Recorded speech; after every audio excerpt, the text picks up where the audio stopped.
Whichever way you judge me has absolutely no impact on me because I'm completely stoned. So I have not given this privilege to anybody that somebody can make me happy, somebody can make me unhappy. Any moment we could be doing something wrong, so we listen to everybody. But what they say will not determine how I am.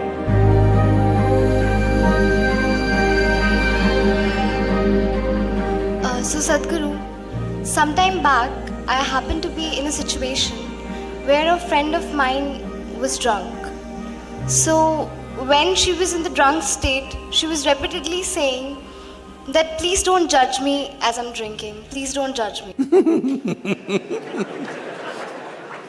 It is… but she has lost her judgment, but she doesn't want you.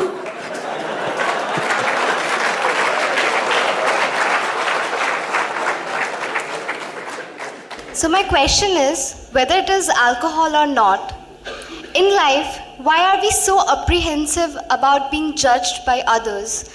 And how can we not let this come on our way of being happy?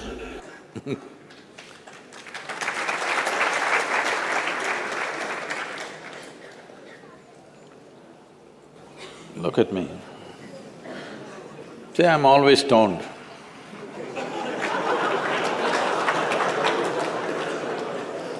Never touched a substance, but always stoned. You can judge me whichever way you want.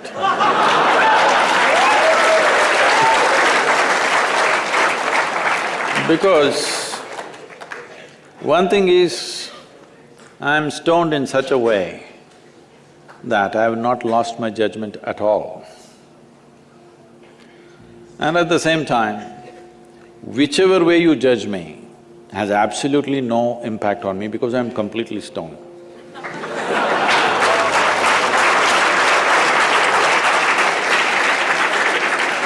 Having said that, why this consumption of alcohol and drugs is growing the way it's growing in the world is, this is because the heavens have been collapsing. Yes, I was in Bangalore just 3-4 weeks ago. There were over 8,000 people doing a 2-day program with me. And just casually I asked, how many of you think you will go to heaven? Only 5 hands went up. Then I asked, are you all the hell people? No, it's just that both heaven and hell have collapsed in people's minds. This is the first time in the history of humanity that this many people in the world can think for themselves. Otherwise, your priest, your mullah, your pandit or a book was thinking for you. The first time that so many people can think for themselves. Are they thinking right, thinking wrong? There are many issues about that. But they're thinking right, thinking wrong, but they're thinking. So all illogical things are naturally collapsing. Still, this generation has not fully walked away from it, still there is fear. They can't openly say, there's no goddamn hell or heaven. They're still fearful about it, but they're trying to make a little heaven for themselves here. So, hey, wait. So naturally, when they're not able to do it for themselves out of their own intelligence, they will fall back on chemicals.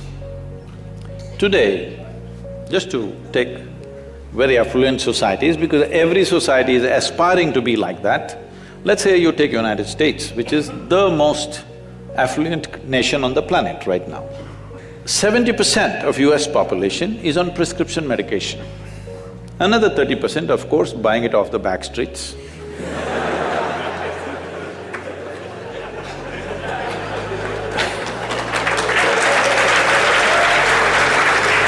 Most affluent nation, obviously affluence is not working. To be healthful, you need chemicals. To be joyful, you need chemicals. To be peaceful, you need chemicals. To be ecstatic, of course, that is ecstasy. So, I'm not even looking at it morally. It's never a moral issue for me. If 90% of this population right now is on chemicals, believe me, the next generation that we produce will be a generation which is much less than us. If we produce a next generation less than ourselves, we have committed a crime against humanity, because the next generation must be at least one step ahead of us, otherwise we've lost it. We've lost the entire process of civilization when we produce a next generation which is actually less than us. So, we are heading towards this rapidly. Unless we teach individual human beings how to simply sit here and be blissed out. Stoned enough or no? Just look at me. But am I conscious enough, alert enough, clear enough? If there was a way to intoxicate yourself without losing your judgment, without losing your awareness, without losing your intelligence, it's a great thing. Intoxication is a fantastic thing. Only problem is, it takes away your judgment, it takes away your intelligence, incapacitates you. That is the problem, isn't it? Is it true?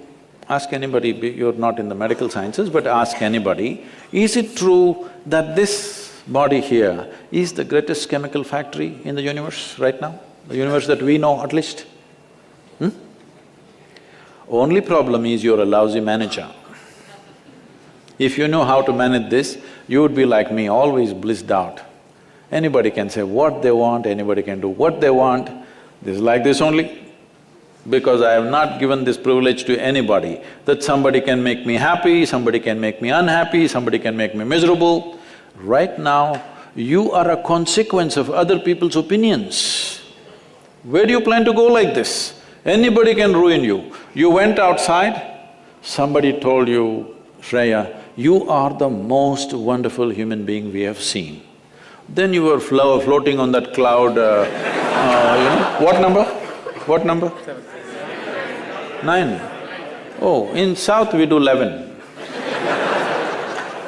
You were floating on cloud whatever number, and you came home, people at home told you who you really are. And the cloud will crash. No. It's very important that neither this way or that way, we listen to everybody because we could be doing something wrong. Hello?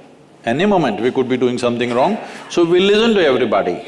But what they say will not determine how I am. Never, ever. This you must fix and you must tell your friend when she's not drunk. Because otherwise she won't understand.